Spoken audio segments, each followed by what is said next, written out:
So sometimes, because I have been listening to you for years Yeah. and years, and I have wanted a relationship for years and years. Yeah. So then it doubts my ability to actually create it. So Yeah. how do I move through that? By hearing these words that you've heard us say so many times. What is doesn't mean diddly squat, and neither does what has been. But if what is occupies enough of your attention that you keep perpetuating it, then it keeps changing to more of the same.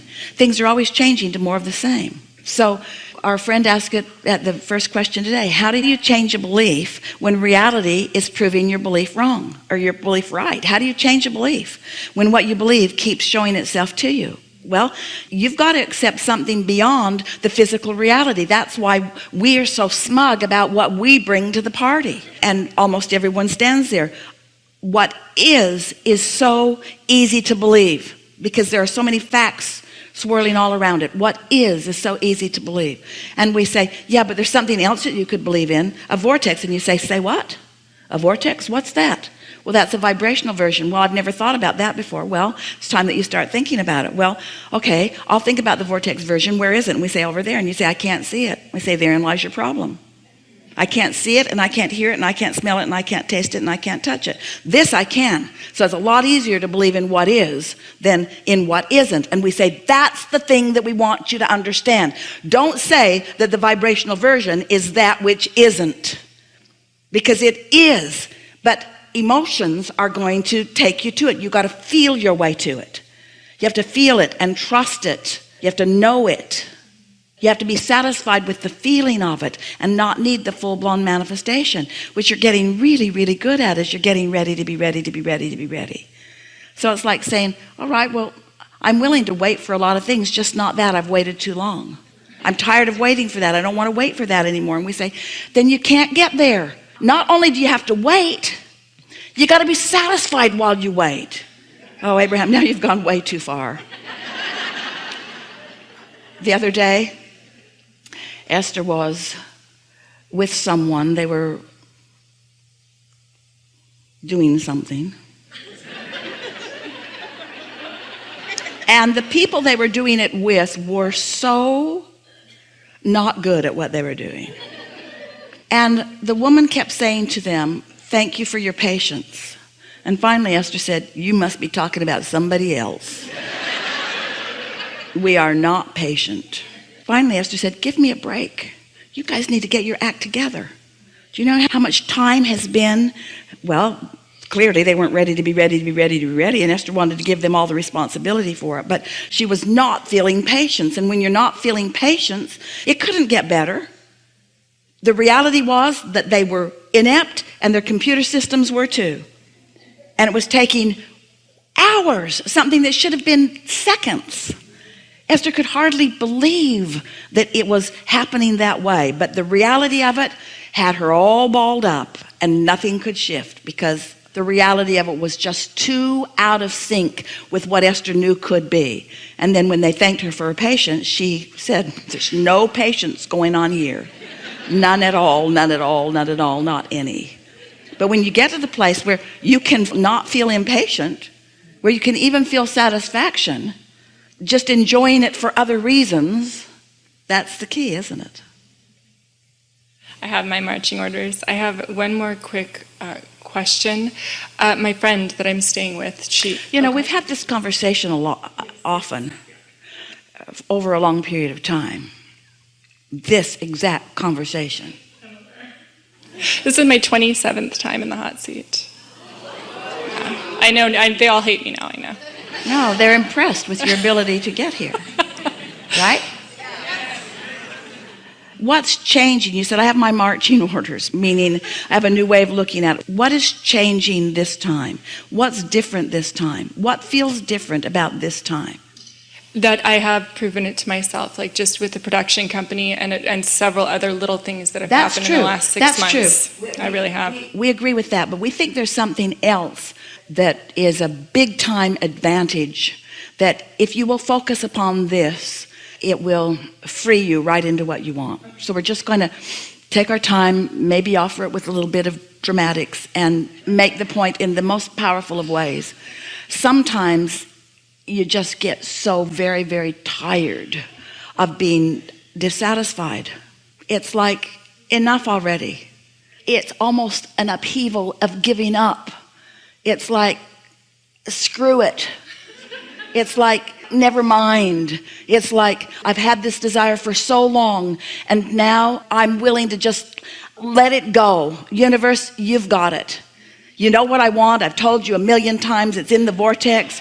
If there is any such thing as a cooperative component, I'm sure it's gathered up. I trust the process in so many ways, but on this one topic, I'm just tired of being tired. I'm tired of being frustrated. I'm tired of being disappointed. I'm tired of being discouraged. I'm just going to give it up. I'm just giving it up.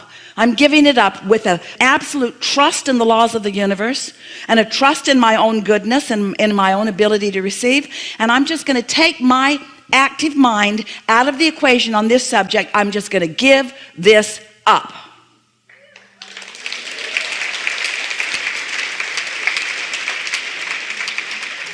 And in time, all of you will be willing to give up all of the effort that you've been applying to so many things.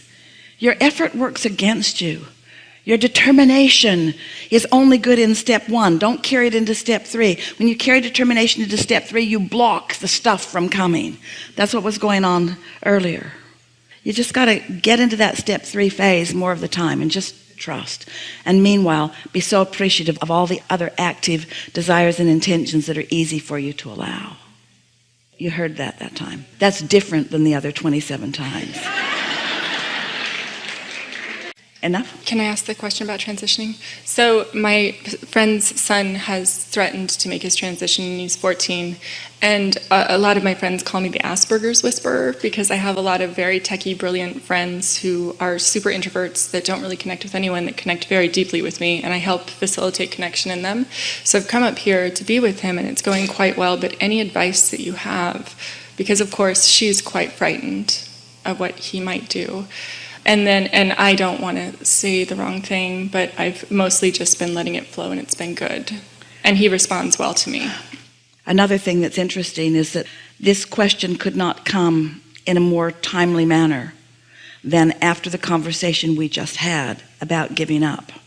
Because imagine what it must be like. Don't imagine it for a long time or very intensely, but just imagine, there will be clarification that comes. Imagine what it must be like to be different in a world and up close to people who would feel so much better if you'd be different. But to be in a situation where you can't be different. There's not enough try. You cannot perform in any ways or enough ways to be different enough to give them the ease that they seem to want. Imagine the incredible tension that puts within you. And then whenever there's an incredible tension, imagine the sweetness of the relief of that tension. So that's what's causing that sort of conversation. So we're going to tell you another story that's going to give you the answer, and then we'll come back and we'll really nail it home because we really want you to hear this. One day, Jerry and Esther were sitting on the front porch of their Texas house, just enjoying the day, really basking. And a small bird crashed into the window and plopped at their feet, unconscious and not breathing. It was so startling and shocking for that to happen, especially in a timely moment. They were having such a wonderful moment, and then this bird just kills itself right in front of them, right almost over their head. And so Esther, without any thought about it, intuitively just scooped the bird up and just held it, not trying to make anything happen. It just seemed like the only thing to do. Just scooped it up. And then the little bird started squirming and biting her. And she opened her hands and it just flew away. And so Jerry said, okay, now we need to talk to Abraham. And his question was, what happened? Because it was obvious to them that the bird was making its transition or had made its transition, but then it didn't. And we explained that the beasts of your planet they don't care so much if they're physical or non-physical. They come and go, they come and go, they come and go, they come and go. The veil between physical and non-physical is really non-existent for them. Their consciousness, and their consciousness is flowing, and they're not picky about it, about where the consciousness flows. And so this bird, like all beasts, and really you're becoming more that way, we want you to be, was making its decision purely on the what feels best to me now factor. So under those conditions, just reemerging into non-physical felt undeniably like the path of least resistance, till Esther created a warm, comfortable, physical haven. So then the choices were equal, and so then the bird decided to stay. You got the point? Yeah, I do. Thank you. Just lighten up, fuss less. Don't try to get more than can easily be offered. Be satisfied with what is. Be satisfied with what is. Be satisfied with what is. Be satisfied with what is. Be satisfied with what is. Be satisfied with what is. And when you're satisfied with what is, you take that tension away, and then this feels as good as that. Yes. What's the best way to convey that to his mother, who doesn't listen to this? Can she be kidnapped? No. Do you think she'd enjoy a good bird story? Thank you, I will. Thank you. Yeah, I do.